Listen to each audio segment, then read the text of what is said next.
Identity is the core of what bad guys are after these days, right? They used to try to take over your network, your devices, your systems. Now, if they could just take over your identity, they've got everything.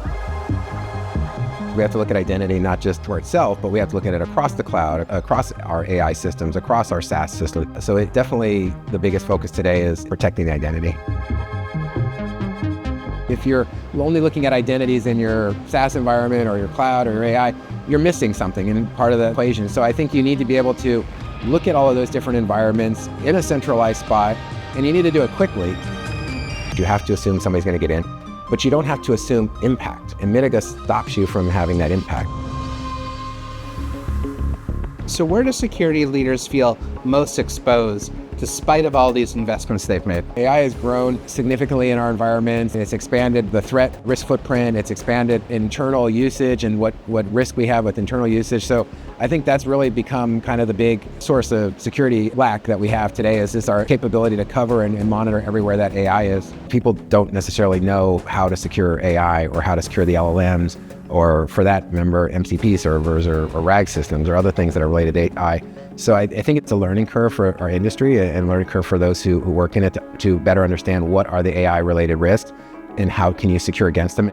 You have a lot of identities that are non-human, right? And that we're having to make sure that we're able to secure and protect the same way we would protect human identities. But the challenge is we don't have visibility into everywhere all these identities exist. They're not necessarily federated the way we'd expect them to be, so we can control them. So having to figure out what an agent has access to has become much harder. Having the ability to include the identities of all of those in one central location for your investigation will allow you to be more successful in dealing with those situations. We need third-party providers that can help us do more to see, to have control, and to address those issues.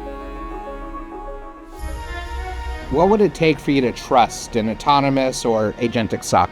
Individual human SOC members can get access to a variety of sources of data that comes from the cloud, AI, SaaS environments, other environments, and they can look at all of that and they can try to review it all individually, and that could take a long time, days, weeks, months. But if you have an agentic SOC, it can actually get access to all of those environments a lot easier, a lot quicker, more robust, and make sure you're not missing anything. And it's gonna be able to come back to not only with an understanding of what's going on in all those environments, but better be able to conclude on what you should do about it and how you should respond. If they're proving themselves to be like a senior SOC analyst where they are detecting what they need to detect, they're responding to those things appropriately and addressing the risks without human intervention, then I would feel a lot more comfortable. But to get there, I would have to kind of see, and it'd have to show me first.